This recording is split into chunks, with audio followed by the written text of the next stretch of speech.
जो भी प्रॉफिट्स दे रखे हैं नंबर ऑफ ईयर्स के according, first year, second year, third year, fourth year, वो हम यहाँ पे प्रॉफिट लिखेंगे।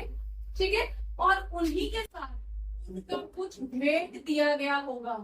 वेट का मतलब क्या रहता है कि इस वाले प्रॉफिट की या इस साल के प्रॉफिट की वेटेज ज्यादा है, हमने इस साल में ज्यादा मेहनत करी थी या ज्यादा एफर्ट्स करने पड़े थे हमें इस साल में प्रॉफिट कमाने के लिए, तो हम इस वाले साल को वेटेज ज्यादा देंगे। इस वाले साल में कंपैरेटिवली कम मेहनत की थी, इसीलिए बिजनेस हो गया था, तो इसको हम कम वेटेज देंगे।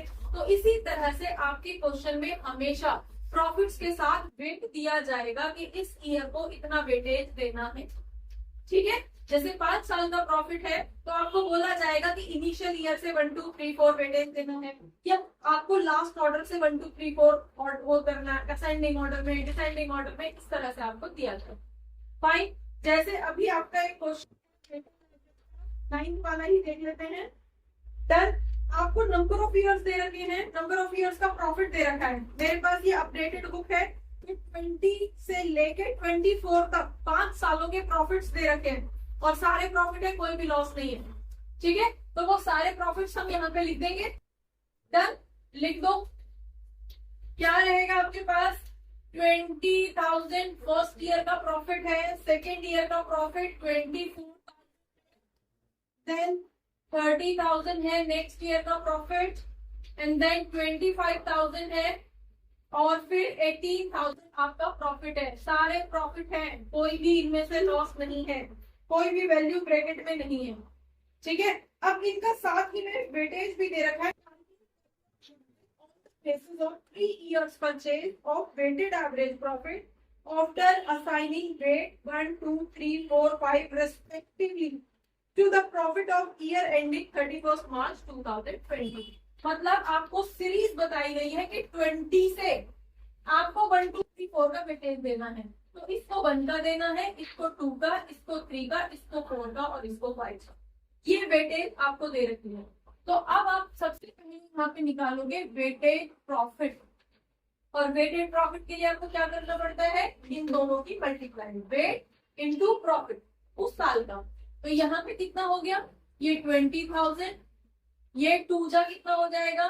48,000, देन ये आपका 90,000, एंड देन 1 लाख। फाइन, और ये आपके पास 90,000 यहाँ पे आ जाएगा। इसको कैलकुलेट करें, ऐड कर लेते हैं, कितना हो जाएगा? 90 90 180, और यहाँ पे 280 हो गया, देन हाँ जी कितना? 348 है ना, 3,48,000 आपका क्या निकला है? Weighted profit. ये वेटेड प्रॉफिट है। एवरेज प्रॉफिट आप यहाँ पे निकालोगे, weighted average profit equals to weighted profit divided by total weight. जैसे कि 348 वहां पे हम किससे डिवाइड कर रहे थे? नंबर ऑफ ईयर से। 5 साल का प्रॉफिट था तो 5 से डिवाइड कर रहे थे, लेकिन यहाँ पे हम वेट से करेंगे। वेट ये है, इसका टोटल क्या होगा? 5 4 9 3 12 2 12 2 14 115, टोटल वेट 15 आएगा। तो हम यहाँ पे 15 से डिवाइड करें। क्लियर हो गया? कर दो कैलकुलेट, कैसे होगा? 2 जा 30 होगा, देन आपकी 34, देन और क्या आएगा? अगेन 2 जाएगा, नहीं 45, 3 जाए ना, तो 3, हाँ जी 34, 100, अब 34 मीन्स 23,200 आपके पास जो है वेटेड एवरेज प्रॉफिट आएगा। Weighted average profit equals to 22 आएगा, ये वाला 400 या 200। फाइन, तो वेटेड एवरेज प्रॉफिट आपका कितना आएगा? 23,200 आपका वेटेड एवरेज प्रॉफिट है। तो गुडविल अब इसके बेस पे निकालनी है। गुडविल की क्या कैलकुलेशन दे रखी है? गुडविल है 3 इयर्स परचेज, तो 3 इंटू 23,200, बताओ जरा कितना होगा? 600, हाँ जी कितना? 69,600 आपके गुडविल की वैल्यू होगी। यही है आंसर। क्लियर? तो जब भी आप वेटेड एवरेज प्रॉफिट मेथड से गुडविल की कैलकुलेशन करोगे तो प्रॉफिट में वेट डालोगे, वेट की मल्टीप्लाई करोगे, उसको टोटल करोगे, उसके बेस पे आप वेटेड एवरेज प्रॉफिट निकालोगे और उसके बेस पे गुडविल। क्लियर हो गया? समझ में आ गया? एग्जाम में आपसे बोला नहीं जाएगा कि weighted average profit method apply करना है। यहाँ पे अगर क्वेश्चन के अंदर वेटेज दिया गया प्रॉफिट में और आपसे बोला गया कि goodwill calculation is based on weighted average profit, 3 years purchase of weighted average profit, तो आपको वहीं से समझ जाना, वहां पे कोई स्पेशल हेडिंग नहीं मिलेगी। समझ में आ गया? क्लियर? अब मेन डिफरेंस अब यहाँ पे क्या आएगा, यहाँ पे हमें प्रॉफिट्स में कोई चेंज नहीं करना पड़ा। अगर यहाँ पे कोई एडजस्टमेंट दी गई होती तो पहले इसको नॉर्मलाइज करते, उन एडजस्टमेंट्स को सेटल करते, फिर यहाँ पे लिखते, फिर उनका वेटेज और फिर उसमें मल्टीप्लाई करके यहाँ पे वैल्यू आती। ठीक है, नेक्स्ट वाला भी क्वेश्चन एक बार देख लो।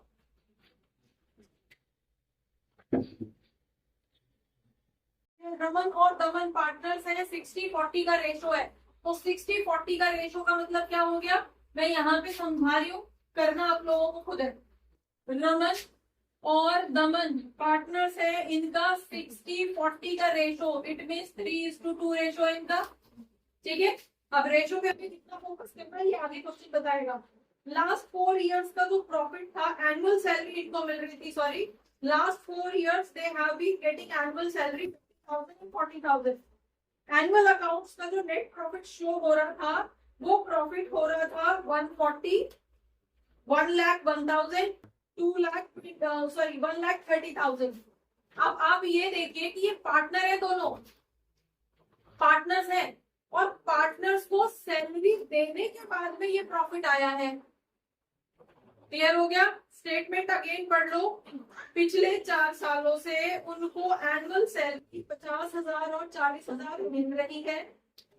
एनुअल अकाउंट जो है नेट प्रॉफिट का, अच्छा बिफोर चार्जिंग सैलरी बोल रहे हैं, तो सैलरी आपकी चार्ज नहीं हुई है, फिर ये नॉर्मल प्रॉफिट है।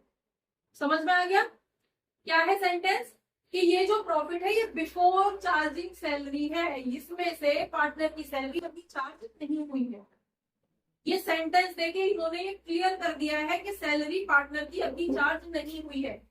अगर ये सेंटेंस नहीं होता बिफोर चार्जिंग सैलरी, तो इसका मतलब होता कि इस प्रॉफिट में इनका प्रॉफिट, इनकी जो सैलरी वो माइनस हो चुकी है, उसको वापस ऐड करना पड़ जाता। समझ में आ गया दोनों सेंटेंसेस का डिफरेंस? तो यहाँ पे अभी सैलरी चार्ज नहीं हुई है, सैलरी माइनस नहीं हुई है, मतलब ये नॉर्मल प्रॉफिट है। ठीक है, अब आगे आ रहे हैं। 1 अप्रैल को जीनू एडमिट होना है 1 के लिए without any salary. Goodwill value होनी है 4 years purchase of weighted average profit of last 3 years। अब last 3 years after partner salary आ गया sentence, after partner salary, partner की सैलरी देने के बाद में जो प्रॉफिट बचेगा पिछले 3 सालों में, उस प्रॉफिट के बेस पे वेटेड एवरेज प्रॉफिट निकलेगा। समझ में आ गया? तो ये पार्टनर्स की सैलरी माइनस करनी है कितनी, 90,000। समझ में आ गया? तो हर तीनों सालों में से हमें क्या करना पड़ेगा, 50,000 एक की है, 40,000 एक की है, तो 90,000 हो गए टोटल। तो 90,000 की तो सैलरी गई है, तीनों सालों में गई होगी, तो तीनों सालों में से अभी 90,000 हटा दोगे। क्लियर हो गया? और फिर उसको वेटेज दोगे 1, 2, 3। आगे देख लेते हैं, यहाँ पे क्या रहेगा। फर्स्ट ईयर का प्रॉफिट कितना है, 140। ठीक है, और 140 में से 90,000 तो माइनस हो जाएगा आफ्टर पार्टनर सैलरी। ठीक है, तो कितना बचेगा, 140 में से 90 गया तो 50,000 ही यहाँ पे बचेगा। क्वेश्चन नंबर कौन सा है, ये 10th वाला है, वेटेड एवरेज का। ठीक है, नेक्स्ट दूसरा वाला ईयर कौन सा है, 101। इसमें से 90,000 निकल जाएंगे तो कितना बचेगा, यहाँ तो 11,000 बचेंगे। 101 है, 11,000 बचेंगे। नेक्स्ट आपके पास 130 में से निकल जाएगा तो यहाँ पे 40,000 बचेंगे। क्लियर हो गया ये वैल्यू? तो पहले आपने प्रॉफिट एडजस्ट किया है, फिर आपने वेटेज दी है, और वेटेज क्या देनी है, weightage profit to be weighted as 1, 2, 3, the greatest weight being given to the last year. सबसे ज्यादा वेटेज लास्ट ईयर को देना है, लास्ट ईयर ये वाला है। ठीक है, तो लास्ट ईयर को वेटेज सबसे ज्यादा देना है, मतलब कि 3 तो इसको देना है, तो इसका मतलब 2, इसका मतलब 1। तो वेटेज का भी ध्यान रखना है कि वो कई बार असेंडिंग ऑर्डर में, कई बार डिसेंडिंग ऑर्डर में या स्पेसिफिक लैंग्वेज के साथ दे दिया जाता है। कर दो, वेटेड एवरेज प्रॉफिट निकालो। वेटेड प्रॉफिट कितना रहेगा आपका? ये तो 50 रहेगा, ये 22,000 और ये आपका 1,20,000 हो जाएगा। बता दो जरा, 70,192 नजर आ रहा है, ठीक है। 192,000, 1,92,000 क्या है ये आपका weighted average profit. Done. Then अब वेटेड एडेड बाय व्हाट, किससे डिवाइड करो? 6 से डिवाइड करोगे कितना आ जाएगा? 3 जा 18, 2 जा 12 और 0 0, 32,000 आपका वेटेड एवरेज प्रॉफिट आ जाएगा। और इसके बेस पे आप गुडविल कैलकुलेट करोगे। गुडविल क्या रहेगी आपकी, कैसे कैलकुलेट करनी है? 4 इयर्स परचेज, 4 इयर्स है ना, यस। तो goodwill equals to 4 into weighted average profit. बता दो जरा कितना आएगा? 4 इंटू 32,000 कितना रहेगा आपका? 12। और यहाँ पे आपके पास कितना हो गया? 3, हाँ जी, कितना? 8, सॉरी, और ये 12, 1,28,000 आपका।